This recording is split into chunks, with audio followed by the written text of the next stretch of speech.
This Protoman review is brought to you by Big Bad Toy Store. Big Bad Toy Store, the ultimate in toys. It's over. The embargo is finally over.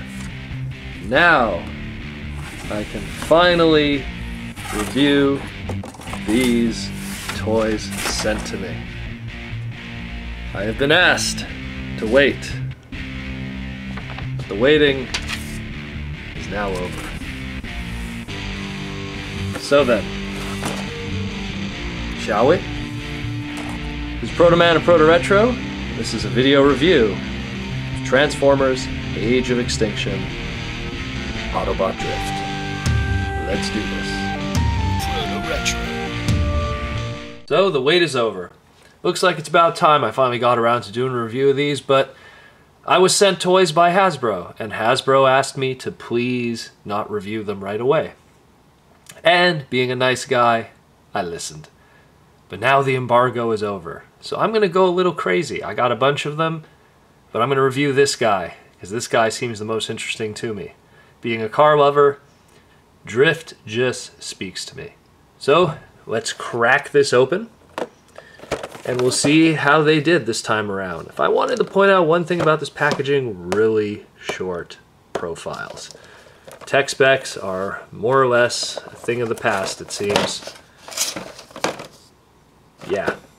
Let's open this. Now we'll start in car mode because, well, that's just a traditional way, even though this toy is packaged in robot mode. I just want to mention one quick thing about the packaging too, now that I've opened it. There's no more twist ties, or paper twist ties, or any kind of thing holding it down to the packaging, which is interesting considering how long that's been something that's been present in Transformer toys. Another thing I want to mention about the packaging is that there's a mention that this Drift used to be a Decepticon, which is kind of an interesting throwback to another Drift. But we'll get into that. Now, this isn't actually the first Drift to have the name. That name actually started with this guy here, a Minicon. Now, in America, we know him as Downshift, but in Japan, he was known as Drift, the rally car that drifts. How novel. And he's also not the first Veyron Bugatti. Now, the Bugatti Veyron is one of the fastest cars in the world that's legal on the road, not counting any Formula 1 cars or Indy racers. And seems kind of, I don't know, inappropriate for something that's a samurai warrior, but as opposed to, say, like a ninja that would probably be more known for speed. But while he's a Bugatti, he's actually not the first Bugatti either. That actually goes to a certain Cybertron toy, or Galaxy Force, if you will. This was the mold that was used to make Crosswise, also known as Smokescreen, and other repaints and everything, and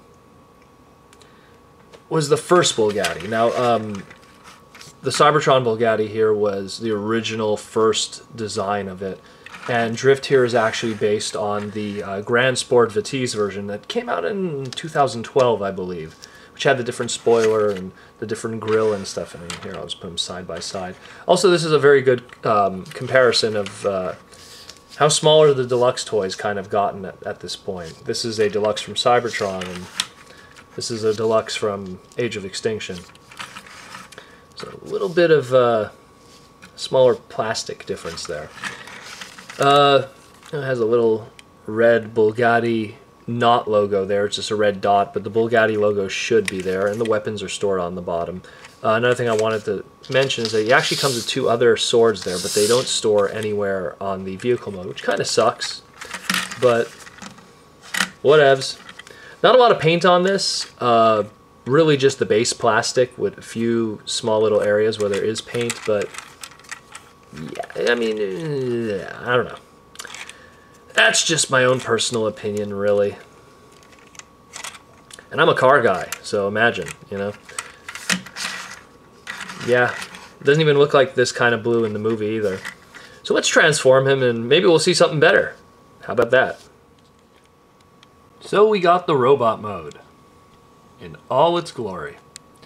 Now, right away I noticed there's a lot of different engineering cues that are going for this new Age of Extinction toy line. The emphasis on less steps for transformation in every price point. The deluxe price point now, touts this 16 steps to transformation kind of concept. And compared to past movie toys, this was extremely simple, this transformation. But there was some interesting engineering changes. There's ratchet joints here for the joints now. So now when, I don't know, maybe to just have those more stronger poses and things won't, won't get loose on a ball joint. I mean, interesting that they went with that. Otherwise, there's really not much I could point out that hasn't been done before, but that's definitely one of them. And I've messed with quite a few Transformer toys, so that's saying a lot. Now, he has 2 pegs here on the back. These are used for the extra swords that were included that don't really go anywhere on the vehicle mode. I guess they just kind of like, samurai store in the back here or something. Just like that, I guess, or I don't know, maybe there's a nicer way to do it. But they also go into his hand, and they're a universal peg that seems to like go in a lot of different places. So I think, it's that Minicon port kind of thing going on, but it's more hex shaped. So I'm pretty sure it'll span across the entire line. Comes with 2 bigger swords. Nothing really much to note about them except they're very familiar looking in terms of Cybertronian design and everything. And paint-wise, really lacking. And kind of an unfortunate shame, I only transformed him once, and I already kind of chipped the paint on his nose there. Considering how little paint he has, that kind of sucks that that area was subject to that. So he's a samurai warrior with a big Bugatti logo on his chest, although the actual toy doesn't show the Bugatti written on it, but in the movie it's pretty predominant. And like I said before, not the first Drift toy, not the first Bugatti toy. And obviously the way that his character is being explained in the movie, that he was formerly a Decepticon, kind of pulling from this Drift, the IDW one. So it's going to be interesting how this plays out for this character. I mean, who am I kidding? Who am I kidding? In actuality, this character is probably going to have about 7 lines. But that's not... Oh, man. 7 lines. Maybe less than that. But the point is that, I mean, it's still kind of a nice toy. I'm kind of disappointed with the lack of paint that was put on it. But Articulation's pretty cool. I mean, he has movable joints in the arms and the ratchet joint here, and nice little use of that samurai armor that is found from the Showa era of the Emperor. Same thing using the plating here, but he's okay. But I get a feeling, despite how much I'm ragging on him, he's probably going to be one of the better Age of Extinction toys in comparison to what's probably going to be coming next. Yeah. So, not much I could say really, but I'm not that impressed. Sad to say.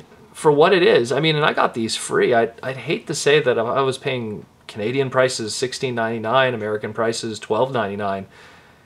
It might not be worth your buck. But, I mean, that's just my opinion. And considering all the stuff I've messed with, I was kind of hoping more for a big budget movie line. So anyways, this is Protoman and Protoretro, and this has been a video review of Autobot Drift from Age of Extinction Transformers. And, pick it up at your discretion. So until then, guys, take care and roll out.